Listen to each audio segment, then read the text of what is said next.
What's really interesting is that vaginal infections, vaginal health is one of the few kind of parts of women's health that persists from as early as you can imagine to as old as you can imagine.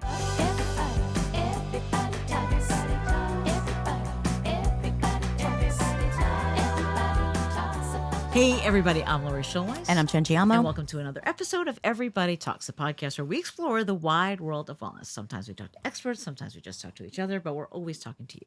Every week, we discuss topics from nutrition and exercise to mindfulness and self-care. And today, we are talking for the very first time about vaginas. It's all about vaginas.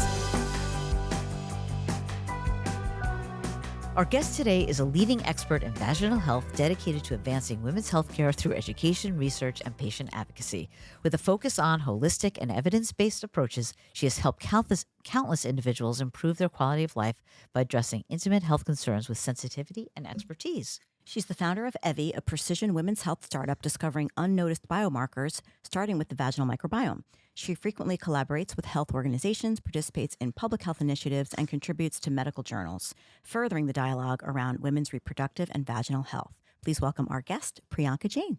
It's so great to meet you both, and I'm so happy to be here today.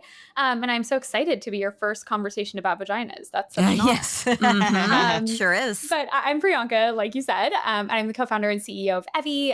My background is not in healthcare, so I'm not a doctor, but actually more in machine learning and data science. And I've always personally been really interested in ways that we can use data and technology to improve the world for women. And before starting Evvy, I was at another machine learning company for about 5 years, leading product, working on like bringing better fairness into algorithms. So how do you debias algorithms at scale? And at the time was dealing with many of my own health challenges and feeling like I was going to doctor after doctor, trying to understand why was I having all of these symptoms, what was wrong with me, and constantly being told to, maybe try drinking more water or sleeping more, or maybe you have a stressful job. And I was sitting there being like, how can we say we can predict anything with data? And this was 5 years ago, let alone today, where all we talk about is AI. We can say we can do anything with data, but when it comes to the female body, we just have no idea, right? Everyone's hands go up and we say, I don't know. And as I did some of my own research, that was when I found out that women weren't in clinical research in the US until 1993. And I was just like, my entire life makes sense now. And to this day, women are diagnosed on average 4 years later than men across over 700 of the same diseases. And so what that screamed to me is that there's actually just this massive data problem when it comes to our understanding of health and disease in women, right? And all of the markers that we use to measure is somebody healthy or sick are based on, frankly, middle-aged, mid-sized white men. We assumed women were small men. We would just make the ranges smaller and that healthcare would work. And obviously here we are, and that's just not the case. And so our focus at Evvy is on what are the signals that the female body uniquely gives off, trying to tell us where things are going well and where we need help, but we're just not measuring or tracking those things because we never studied women. And so our first focus is obviously on the vaginal microbiome, which I'm sure we'll talk a lot more about, but turns out is a perfect example of what I'm describing. Yeah, Wow. We have definitely learned that Yes. in a lot of the experts that we've talked to over the last year and a half, that women just are not, they're not studied, like you said. 1993 is offensive. And then to this day, honestly, drugs and diagnostics, all these things are still passed, even if they are not studied on women, as long as the companies can show that they tried. Right. And so, you're just like, wow, our understanding, the things that we use all day, every day, we're just not studied on women. And last thing I'll say, and then I promise to get off my soapbox about this. No, you can stay on. One, actually, all the way down to the beginning, like early stages of research, we actually only used male mice until 2016. So all mice research, including everything on pain, migraines, all these things that uniquely affect women, we only studied male mice until 2016, which is just unfathomable to me. And we still, I think also only in 2016 did we say that we need to look at results in studies to see if they're different for men and women. So maybe you're just passing a drug that had an 80% success rate and the 20% of people it didn't work for happened to all be women. That was not something we even asked before. And so I say this just to say the problems with our understanding of healthcare for women are just so deeply rooted all the way back to the cells and the animal research, all the way through to where we are today. Oh my, I didn't realize know that that even either. the mice were men. Yes. The mice were male. The It's crazy. hypothesis, or the reason, that I should say, like the explanation, was that one, we were worried about birth defects, even though like obviously not all women are conceiving, and not like that's just such an insane reason Wow. to just not let any women be in research. And then two, we thought that the hormones from the menstrual cycle made us too difficult and expensive to study, as if those same hormones and menstrual cycles didn't exist when you prescribed that drug after it was approved. That's So right. there's Wow. just a lot to unravel. And I think what's exciting is that there's this huge opportunity to bring female specific data sets to light that can hopefully just radically accelerate our understanding of these conditions. So we're hoping to be a part of that. Yeah. Now, did something happen to you that set you on this road?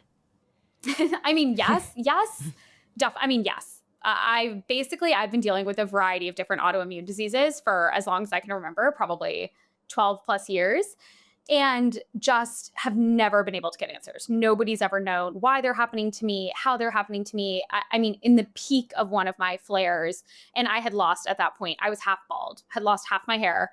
And not like, oh, I have thin hair, like the top half of my head just like didn't have hair on it. And I was going to the doctor, and I went to this specialist who drew 17 tubes of blood, looked at every known biomarker in the human body. And the doctor called me and was like, "You have the most perfect blood report that I've seen in years." And I was like, this is the problem, right? It's like you can look at somebody who is so clearly not okay and then use every marker of health that we have and say everything looks fine, right? Which to me meant like, okay, clearly you're not measuring whatever my body is telling you is wrong. And that was such an interesting, insight for me. Like, wow, there's probably so many signals that our bodies uniquely give off that we're just not measuring. And so I think there's, as much as it is very depressing, it is also a massive opportunity. So Evvy, the company that you founded, is now going to start looking at those biomarkers for women. Is that correct? Exactly. Okay. Yeah, that's amazing. I think that like all of these things, I mean, I guess I want to talk about the the microbiome of the vagina because this is something that we haven't talked about. I know this is kind of your specialty area. And was there anything in particular that inspired you to focus on vaginal health, or was this just something that was interesting to you? Such a great question. You mean you don't wake up every day thinking about the vaginal microbiome, is what I'm hearing. Yes. Okay. Great question. I get constantly asked either what is the vaginal microbiome? Why is that where you started? Just like, All I'll of it. give you it All all. of All it. of it. So, okay, maybe I'll start with a very quick vaginal microbiome 101, which will lead us into why we would choose to start here. So I'm sure you're familiar with the concept of microbiome, right? The gut microbiome, oral microbiome, skin microbiome, etc. Turns out you also have one in your vagina. Microbiome is just a fancy word for a variety of different bacteria and fungi and viruses and all these different microbes that live together in some type of community, right? And the one in our vaginas actually plays a really interesting role in female health. Essentially, if you think about it, right, vagina is just a canal, an open canal between the outside world, which has every type of pathogen you could imagine. And then on the other side of the vagina are some of our most important reproductive organs, right?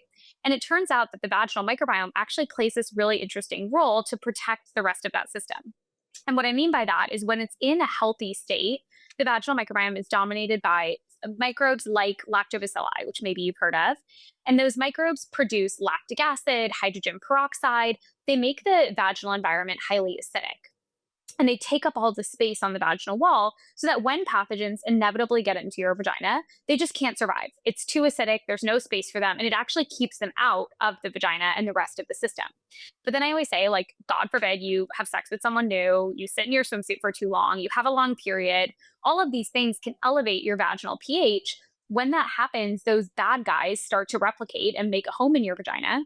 And that's when we as women are like, oh, I have bacterial vaginosis, or I have a yeast infection, or I have a recurrent UTI, you name it. And so that's when we go to the doctor, right? But what we haven't really thought about from a healthcare standpoint is not only are we having these symptoms, but it turns out we've also lost that barrier that was protecting the rest of the reproductive system.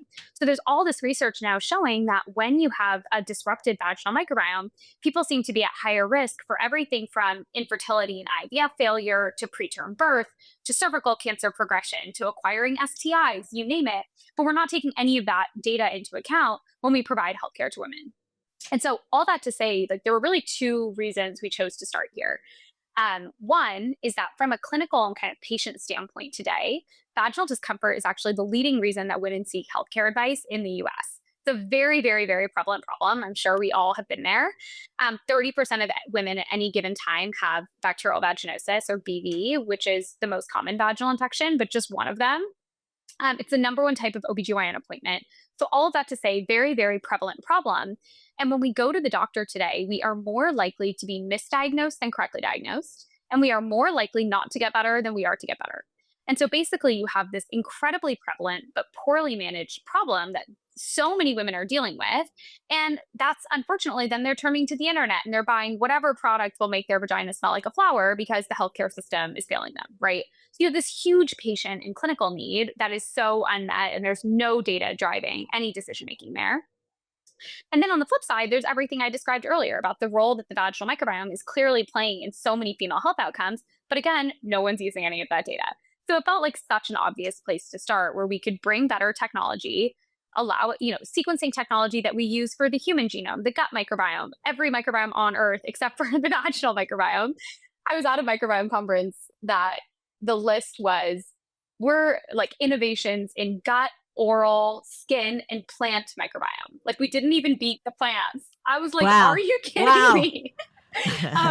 So, anyways, we have this technology. We use it for so many other parts of health, but nobody was using it for vaginal health, even though there was this clear patient and provider need, as well as this opportunity to use that data to improve so many other outcomes. And so that's where we chose to start. We built the first ever whole genome sequencing based clinical vaginal microbiome test, which enables patients and doctors to get clear answers to what's actually happening for a patient's vaginal health. It enables us to use that information to unlock actual precision medicine for vaginal healthcare. And through that, we do at-home testing. We connect patients to providers who are then able to prescribe custom compounded vaginal suppositories with exactly what we predict is most likely to help them. And through that platform, we've now served over 70,000 patients. We work with over 1,000 doctors, and we built the world's largest ever data set on the vaginal microbiome. And so now we're starting to do all of this really exciting research on how you can use those biomarkers to improve other women's health outcomes beyond just vaginal health. Okay. Wow. So I guess if you want to improve the research on women, test vaginas. Shocking. I mean, well said. Well said.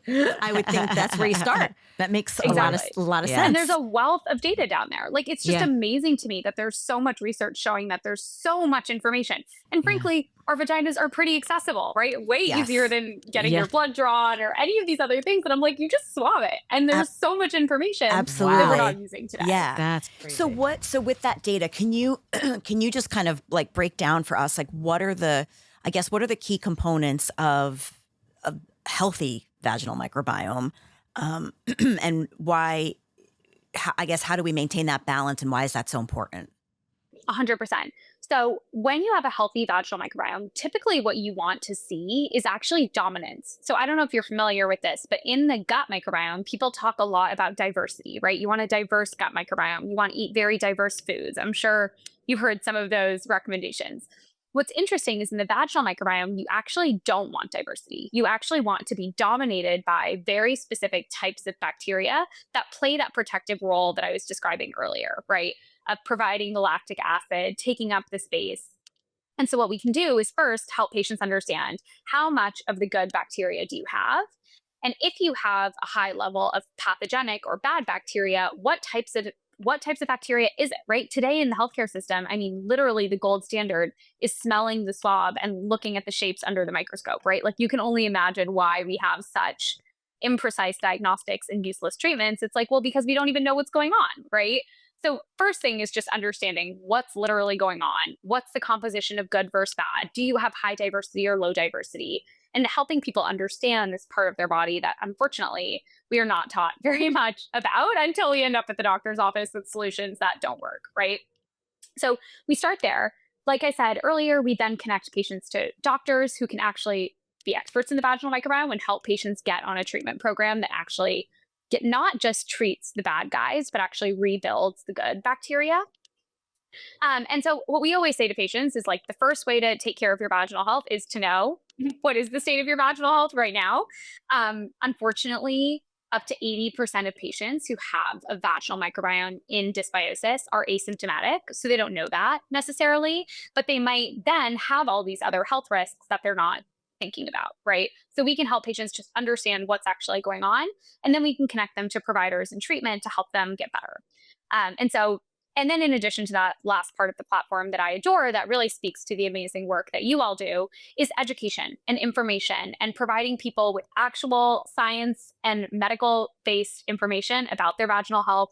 We have an amazing TikTok, an amazing Instagram, an amazing blog that just help people destigmatize and bring a little bit of humor and science and research to this part of our bodies that causes us a lot of grief and we are not well equipped to understand. Yeah. I And I mean, think I was going to ask you that about like the stigma. Do you feel like there is still a stigma around this to a certain extent, or is that being, I feel like with a lot of these women's health topics, at least that we've talked about with perimenopause and menopause, they're starting to break down those barriers. Do you think it's the same for vaginas?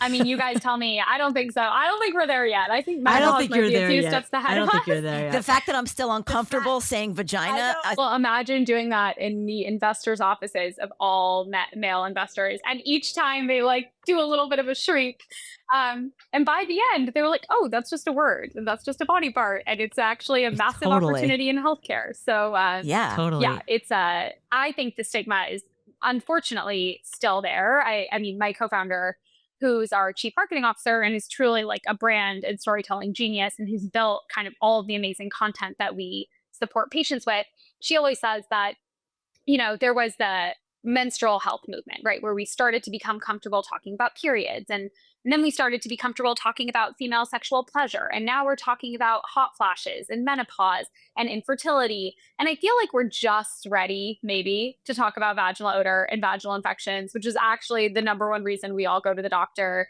And so I feel like in many ways, it's the right time. And I think also growing up in the age of TikTok, for our company is actually a great thing, right? Because we can talk about things that are a little bit unsexy and a little bit just funnier and more real. And I think that, had we been building Evvy 10 years ago, maybe the platforms wouldn't have supported the type of content that now people seem to be looking for. Yeah, I mean, it's like so interesting because it is a part of your body that is obviously so important to you, and yet you know very little about. I think that many women don't know what is going on Totally. down there. Yeah. And I think so for so many women, it's not just, I want to be educated on this part of my body. It's like I am so frustrated that I have this discharge, itchiness, odor, whatever it is, discomfort, and I can't get better. And it's like I don't want to go to my office because I feel like I smell, or I don't want to go on a date, or I don't want to be intimate with my partner, or even worse, we have patients who tell us that their partners think they're cheating on them because they have these, and you just hear these horror stories about how it really can impact your life. And there's never been a place to go to actually just get information, right? And I think that a huge part of women's health is helping women appreciate that they are the experts on their own bodies and giving them the tools to advocate for themselves, to understand their bodies. And so I think as much as we're doing on the research and data side, and that I'm a huge data nerd, if you can't tell, so I'm very excited about that. But I also think what we're doing to humanize these problems, give people education and comfort and community, is equally a big a part of what we're trying to do. Speaking of like being an advocate for yourself and being able to kind of, I guess, like represent yourself in your doctor's office as like armed with this knowledge and this information, that instead of just relying on what they're going to test you for, or what, I think that's so important. But the other piece of that is, you had mentioned like there's these at-home kits. I feel like that also allows women to kind of do these things in the privacy of their own home. Maybe that's the first step before you tell me. I don't know. Yeah. No, I mean, it's like a secret. It's like a secret ailment. It's like if you have these problems or you have these things, then you don't want to talk about them because they're embarrassing to you. You know. Totally. Yeah. And I think that, I often now when I go to dinner parties, I get cornered every time. Like, oh, I just wanted to ask you about this thing, or I've had this, my friend. And it's funny because you realize that actually a lot of women, we share so much information with each other, right? You look at these online communities and they're just all women trying to help each other. You look at our dinner parties and we're trying to exchange the best recommendation for a nail salon, and then also giving each other like, oh, I found the doctor that helped me solve this problem, right? And so I think that in so many ways women have been um, their own best supporters, right? And I think we're just excited to give people data that then they can use to help each other and to go to their doctors. And I think we also forget that most women don't live in a part of the country where they can get women's health care, let alone vaginal health care, right? Let alone expert vaginal health care that actually knows how to solve their problems. And so I do think the access component of it is huge, right? We can get to patients in all 50 states. We're now in Canada. Like, I think that's just that alone, I think gives me a lot of hope for women who might, I think it's something like 50% of US counties don't have an OBGYN. So it's like, how are people supposed to get care? Oh my God. Really? Wow. Yeah. Yeah, I think the accessibility is a huge part of it. We often forget, living on, the East Coast or the West Coast, that we have access to all these great doctors and all this amazing care and these resources, but most of the country doesn't, you know? Completely. And even on the coast, we still don't get good vaginal health care, Right. right? Like Right. you still get misdiagnosed more than correctly. You mentioned something about there's often not like signs and symptoms of your microbiome being out of balance. So, how would people? Are there any signs that people could, recognize, and when should they seek medical attention for that? Definitely, definitely. And I think for patients, I mean, today, the clinical definition of having bacterial vaginosis requires you to have symptoms. And there's great information online around for there's certain types of odor that are really great signals for someone might have bacterial vaginosis. If you have extreme itchiness, that might be a yeast infection, right? There's different types of like consistency of discharge that are more likely to be BV versus yeast infection versus aerobic vaginitis, for example. So I always say, like, you know your body best. If something feels off to you, go to the doctor, like get it checked. And I also say, like, your doctor can probably prescribe you an antibiotic and help you make sure that bacteria doesn't radically overgrow. But that's also a great time to be like, okay, I'm going to do a test like Evvy to get a sense of fully what's going on, because you're probably going to bomb your vaginal microbiome. And then, unfortunately, what the healthcare system does is then just hope that the good bacteria grows back faster than the bad, which is not what happens. And 80% of people get it right back. And so I think there's when you have to get in that situation, when you feel like something's off, just making sure that you get to the root cause and get to the full rebuild and you don't end up in a cycle. That was my next question. So, like the root cause of this, we're all about prevention on this podcast. Yes. And so, what would you say, is Evvy something where, everyone, regardless of whether you have symptoms, could take this test and get a picture of what their microbiome looks like and then, sort of support that with stress management, diet, exercise? What does that look like? 100%. And actually, a lot of our patients today come to us without symptoms. Either they had a vaginal infection at some point in the past and they're like, I don't want to get that back. So I'm going to stay on top of this and be much more proactive and preventative. Some of our patients are thinking about their fertility journey. There's tons of research about the vaginal microbiome and fertility, and they want to, at the same time they're taking their prenatal, they want to be making sure they're optimizing their vaginal microbiome. We have tons of patients in menopause who, I mean, essentially the decrease in estrogen actually is a huge producer of glycogen, and glycogen is the main food source for the good bacteria in the vagina. So what you see is that a lot of women going through menopause are experiencing a higher rate of vaginal infections, and we're helping a lot of those women who are about to approach menopause proactively take care of their vaginal health. And so I 100% agree with you. I think that being proactive and being preventative, getting to it before it becomes a problem is much better than waiting until after.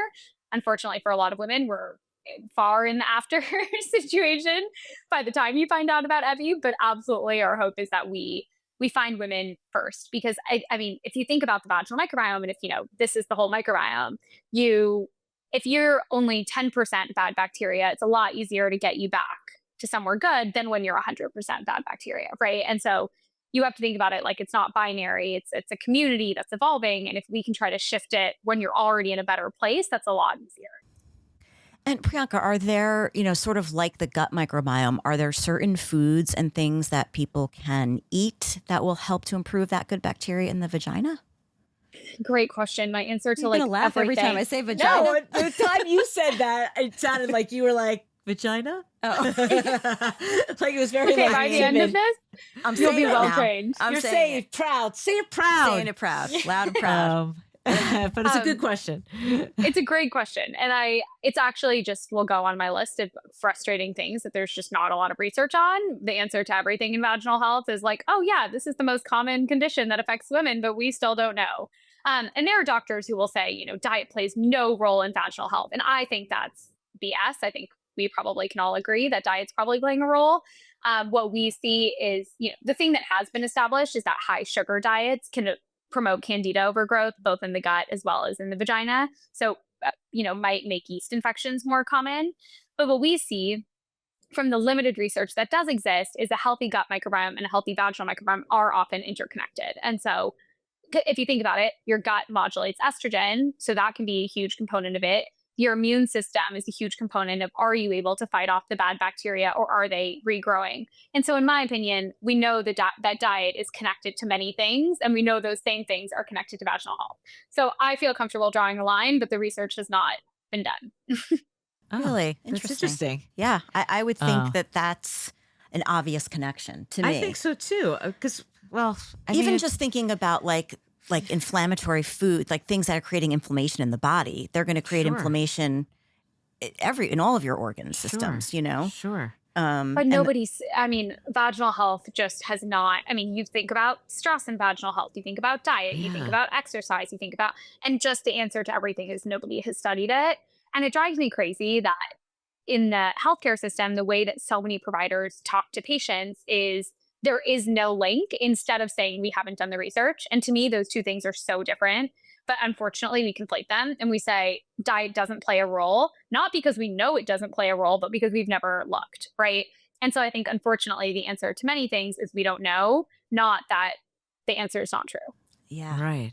And do you see that changing? I mean, do you see research, getting deeper into some of these? Done. Yeah, like Yeah. because that just seems so obvious to me that you have these biomarkers and you get checked, Right. and then you want to give people like a lifestyle plan. Like, okay, here's how you Right. either treat this or prevent this in the future. You know? 100. That you're describing, Evvy. Yes, that is exactly what we do. And we're doing the research, right? We ask our patients about their diet. We ask our patients about their exercise. We ask them about their lifestyle habits. And then we ask them if they'll consent to research. And guess what? 98% of our patients consent to research, because I think all women are hungry for their daughter to not have to go through what they go through. And so because of that, we're now able to start to do that research ourselves, right? And I think my challenge is, like, I have to raise venture money and I have to employ people, and there's only so many people we can have. And so we're actually now doing a lot of academic partnerships where we'll give people access to our data so that they can publish out of it, right? So someone else could say, I'm interested in diet and the vaginal microbiome. And we could say, great, we have tens of thousands of samples of the vaginal microbiome and diet information. Can you do that analysis? Because I just can't hire the full research team to answer every question I've ever had. And so we're very excited about collaborating with the academics so that we can get this information out there. That's a great way to go about it too, because that's the other struggle, right? Is that there's never any money to put into studying women or studying these things that people think aren't Sure. important. So I think that's an amazing collaboration. Smart. It's so frustrating. So, I always yeah. joke, I'm like, it's easier for us to raise venture money to do this research than it is for the government to give grants Yep. that So fund that they women's could health do research. it. So they can do it. Right. That's crazy. I'm sure you guys have seen all of the numbers, but it's something like 4% of the U.S. R&D budget goes to women's health, and globally, it's 1%. 1%. Wow. Mhm. Yeah. Healthcare R&D. So you're just Yeah. like, that's just not going to work for us. Yeah. So crazy. It I is. mean, you hope that the tide is turning, because obviously, like someone who's like you, young and motivated, and see that there's like a hole and a vacuum almost for this kind of research and to figure out what's going on. Yeah. I think that I think that this movement towards, looking at women in general, Just like paying attention to half the population. That's Right. a good trend. 50% of the population Yes. who's been ignored forever, Yeah. I agree. On many levels. On many exactly. levels. But and you Many think levels. about like all the things Yeah. that a woman goes through versus a man, right? Like our hormones are going to change. You have puberty, you have menopause, perimenopause, menopause. All of those hormonal shifts are happening to us. They're not happening to men. Yes. I mean, pregnancy, postpartum, I mean, you name it. Right? I skipped Things over are that because I happening. don't have Because kids. we don't have I skipped kids, over and that. we skipped over the pregnancy. I always forget about that part. We do forget about that. But That's yeah. funny. It just is wild. Yeah. Exactly. How much Yeah. I mean, and in so many ways, it's amazing. Like, how insane is it that our bodies can do all of that? But it's just so unfortunate that there's so much we don't know, that we just never have studied it, right? And I mean, there's some really interesting work starting to happen around ovarian research, but essentially human ovaries are the only we are one of the only mammals that have ovaries that age in the way that they do. And so the only other mammal I think is a whale and so we have no idea why human ovaries are aging so quickly, and why do we prematurely like lose our fertility and go through menopause. Like, it just, we have no scientific answers to those questions, which I think is like both very depressing, but then also an amazing opportunity. Like, wow, are we going to be able to radically shift the hormonal Right. experience that we have to go Right. through so early in our lives? That's completely arbitrary, right? And I feel very excited about that. I wish Yeah. I was like 20 years younger, because I think Well, they you're will younger unlock Well, than you're us. younger than us, and we Yeah. feel. I wish I was 40 years younger. But I think it's so important to like prepare women for these hormonal Yeah. shifts and what that means for their entire I just bodies, don't- Yeah. But You know, I think it's trending in that direction. I hope it is. I mean, hope first you so. start with the destigmatization of it, right? And then you have the research to back that up. And then you get more comfortable sharing, Totally. The intimate I think we details of your are- vagina. We are moving a little bit. Like, if you look at the numbers of dollars being invested privately, at least in women's health, I mean, they used to be 0 and now it's like 3%. You know what I mean? Like, we are like moving. And what was interesting is there was this paper that showed the amount of private venture dollars going into healthcare, what percent of it was going to women's health. That was the 3% that I mentioned. And then of that 3%, what upsets me is that, hilariously, you guys overlooked the pregnancy part. Actually, something like between 65 and 70% of dollars that are invested in women's health go just to fertility and pregnancy. Yeah. And so yeah. basically, women are just like our ability to reproduce. And when you look at all of the other things that affect us, whether it's autoimmune disease or Alzheimer's or heart disease, all these things that affect us differently than men, those things are still not getting funded, let alone vaginal health or anything else, right? And so I think that while we are trending in the right direction, the trend is still, unfortunately, in very early stages and very much focused on, frankly, the parts of women's health that affect men, which is like their ability to have children. It's true. It's true. And So it's true. I yeah. never even thought about it that way, but yes. We had someone on, saying how, she was a menopause advocate and saying how, like, basically women are useless after they're done with their reproductive years. So we don't study them. There's no reason. Yeah.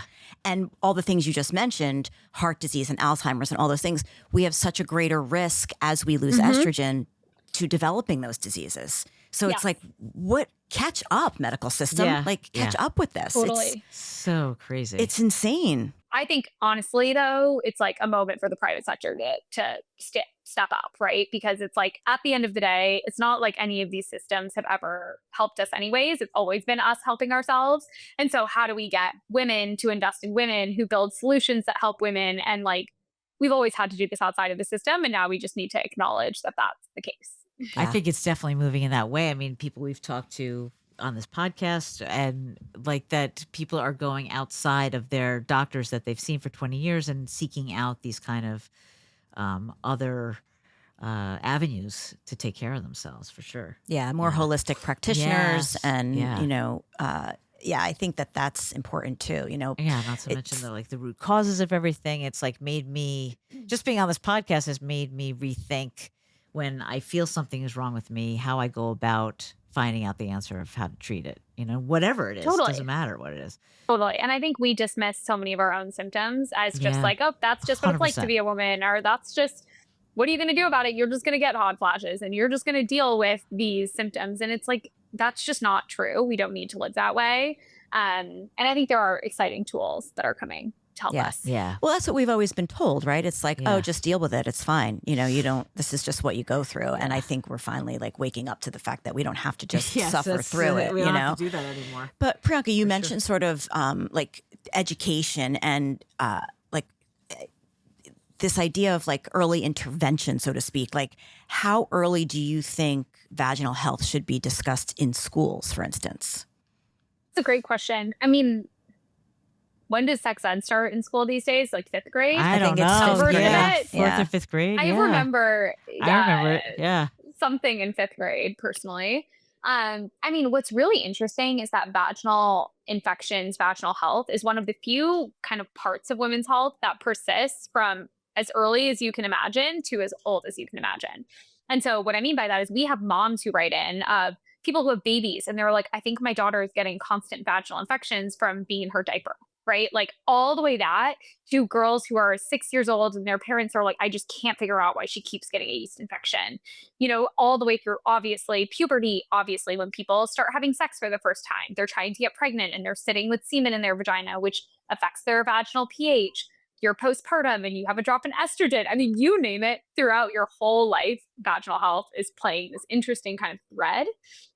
And so people always say, oh, you must have, an early 20s demographic. And I'm like, actually, no, it's a pretty flat line across age because it's something that affects so many people.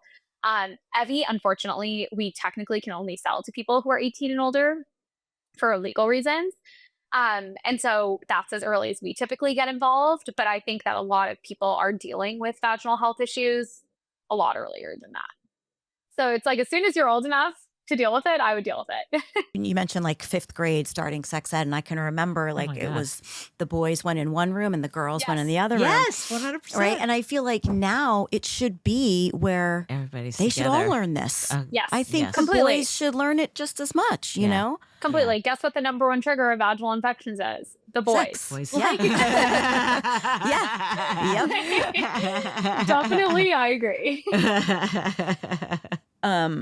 What about, That's so you talked a little bit about TikTok and social media, influencers who are sort of tackling, I guess, more of like the taboo part of this, right? Making it a little bit more, Yeah. do you think that that's had more of a positive effect, I would imagine, than a negative effect on the education piece of this? Absolutely. And I think the destigmatization, the, smashing the taboos as they relate to vaginal health, helping someone even understand this is extremely prevalent. 30% of women have this. I think so many women, to your point, because we don't talk about it, don't realize how common it is. So I think there's a huge amount of great work being done there. I will say on the flip side, there's also a lot of misinformation on TikTok. I'm sure you're familiar with, a lot of crazy information about birth control that's leading a lot of women to go off of birth control for reasons that are not necessarily valid, right? And so I think that it's an interesting balance between how do we use these tools to destigmatize and normalize these very taboo conditions, but at the same time, how do we make sure that the information that's being shared is actually accurate? And I think that's going to be a really interesting challenge over the next 1 to 5, 10 years around, especially in the age of AI, as content is just pumped out. How are we going to make sure that if the healthcare system is not giving women information they need, they're going to look elsewhere? And I worry about the places they're getting it. And I remember seeing some facts that was like the most common first place that Gen Z goes to ask health questions is the search bar of TikTok, right? And so I think that speaks to both their dissatisfaction with the healthcare system, but also they're highly vulnerable to misinformation. Yeah. I know we didn't ask about the common myths, but I was actually wondering that myself. Like, what are the misconceptions about your vaginal health that would lead, that you think like, oh, this is that, and it's really nothing, but it should be something? It's such a good question.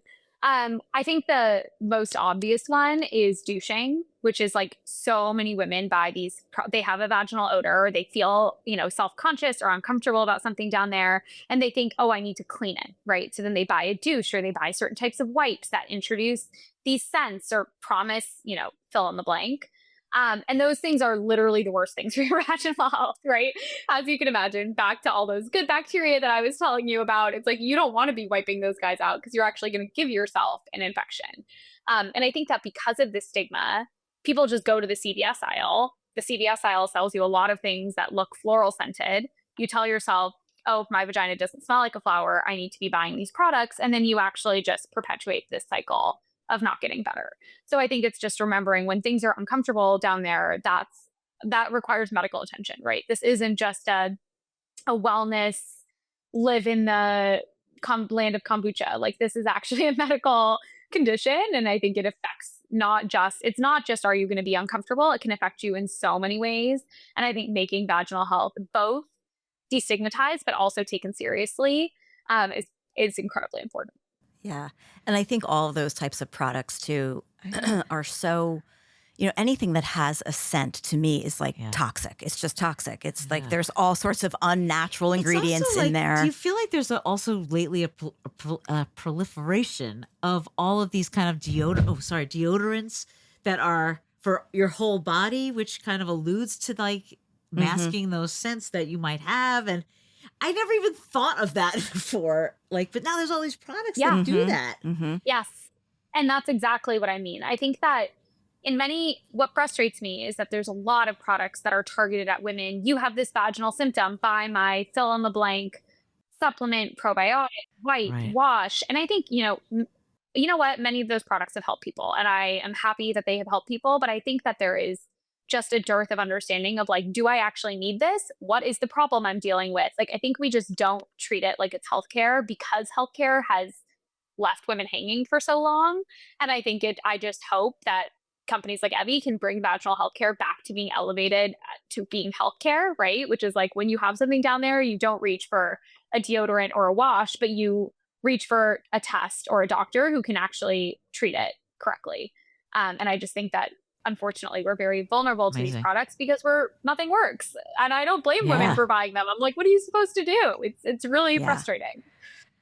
But it sounds like Evvy is kind of the answer for a lot of, it should be for a lot of women to get to the root cause, to, do it from a medical perspective versus like, an off-the-shelf deodorizer. Right, exactly. Deodorant. So tell our audience, where can they find Evvy? How can they find you?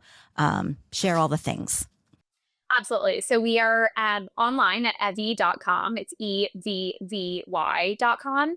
We're on Instagram at Evvy. We're on TikTok at EvvyBio. Our TikTok, and I think it's also on Instagram now, is so funny. I just like people. We have viral TikToks every single day. Like they are just so good, and I think just speak to the exact questions that all of us have. So I highly recommend checking that out, at least for vaginal health education. And then if you're inspired enough to learn about your own vaginal microbiome, everything is available directly at Evvy. We'll connect you to providers. We'll get you the test to your house. And hopefully we can help people who just haven't been able to get answers or get better. That's definitely our goal. I love that. Amazing. Yeah. Yeah. Thank you so much for sharing all this information. And it's our entree into talking about vaginas. I can't wait. I can't wait for the next one. Maybe more vaginas in the coming episodes. You never know. Send them to me. I will be very proud. Thank you so much for having me, though, and for all of the phenomenal questions. Thanks so much. Thanks so much for everything you guys do. Oh, we appreciate it. Take care. All right, so that was a lot of vagina talk. It was the vagina dialogue. It was the vagina dialogue. It sure was. That's what we should call this episode. That's what we should. The vagina dialogue. But she was great. I mean, such like a young, vibrant, energetic spirit. Yeah. That saw a need and just took it upon herself to fill it. Mm-hmm. That's amazing. Yeah. And I mean, she definitely loves the data collection piece of it. Yeah. And I think like a scientist. Yeah, but that's like what's so needed because totally we don't have that. No. No, she was great. And I don't know. I feel like I would buy an Evvy kit I would buy an Evvy kit just to see if I was like healthy. Yeah. Yeah. And I also would like to figure out like the food connection because there is a food connection. Definitely a food connection. 100%. Stress connection, food connection. Well, there has to be a food connection because how many times you have an infection and everyone's like, drink cranberry juice. So that's a connection. The fact that they don't connect it or they don't research it is it's crazy to me. So nuts. Yeah. Yeah. But anyway, we hope you guys got enough out of that, and we'll take that into your brain. I don't know what I'm trying to say. Like, what? I don't know. Anyway, what she's trying to say. I know.